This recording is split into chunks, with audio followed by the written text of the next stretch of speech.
Kejayaan dinasti Warmadewa di Bali Dwipa berangsur-angsur meredup setelah masa pemerintahan anak bungsu berakhir.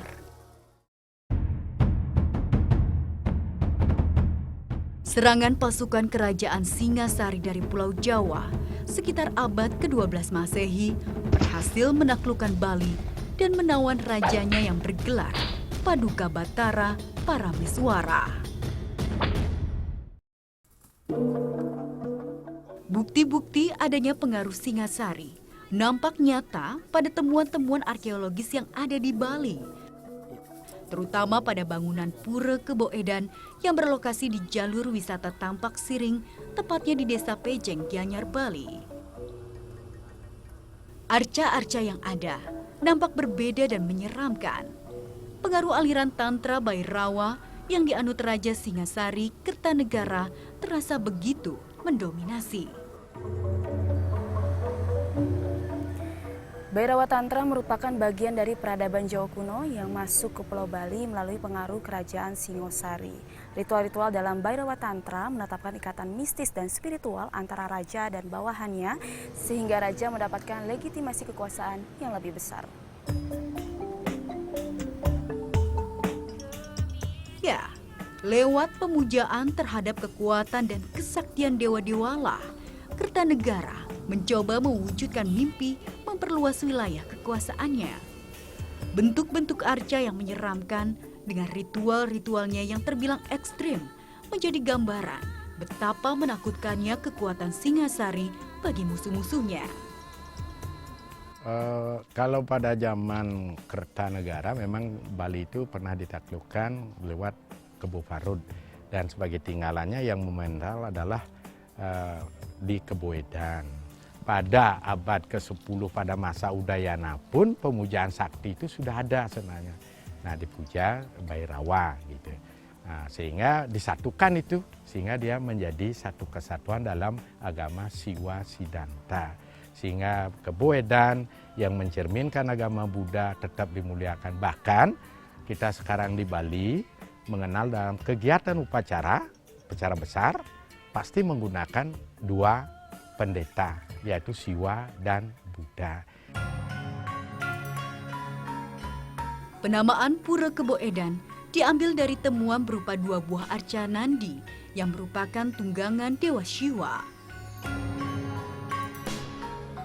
Tepat di sampingnya nampak arca raksasa menyeringai memegang mangkuk berdarah. Lalu Pak, setelah masuk ke kerajaan Singosari, kondisi Bali kuno sendiri itu seperti apa Pak? Kondisi kerajaan di Bali masih masih berlangsung sebagaimana yang sudah berjalan sebelumnya. Tetapi kemudian ketika pengaruh Singosari masuk, berkembanglah unsur-unsur Bhairawa dalam kehidupan masyarakat di Bali. Tetapi pemerintahan kerajaan Bali kuno tampaknya masih tetap berlangsung sampai kemudian Gajah Mada melakukan ekspansinya ke Bali. Dan pada waktu itu yang menjadi penguasa di Bali pada akhir Bali kuno adalah Raja Sri Astasura Ratnabumi Banten. Kekuasaan Singasari di Bali memang tidak bertahan lama karena tewasnya Kertanegara akibat pemberontakan Jayakatwang. Raden Wijaya yang merupakan menantu Kertanegara kemudian berhasil melakukan pembalasan. Ia lalu merintis berdirinya kerajaan Majapahit dan kembali menaklukkan Bali dengan bantuan Patih Gajah Mada.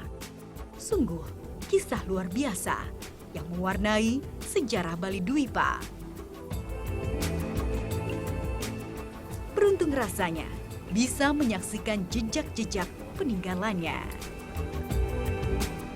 Kalau kita melihat pada karakter dari tinggalan atau cagar budaya yang ada, di Bali itu kan bersifat living monument. Jadi masih difungsikan oleh masyarakat. Dan inilah merupakan salah satu hal yang mungkin memberikan satu kemudahan kepada kita sebagai lembaga yang menangani masalah pelestarian. Jadi masyarakat sangat-sangat membantu upaya-upaya yang kita lakukan. Bali Dwipa dengan segala potensinya seakan menjadi cermin bagi kita berkaca akan kejayaan masa lalu yang menjadi tonggak kebanggaan kita sebagai bangsa yang besar di dunia. Bagaimana semegah tinggalan arkeologi yang besar itu dulu tanpa teknologi yang tinggi mampu diciptakan jelas berdasarkan keyakinan, kepercayaan pada pimpinan dan keharmonisan dalam kehidupan masyarakat. Inilah yang patut kita banggakan dan patut kita gali, jadikan sebagai acuan dalam menatap masa depan yang akan datang.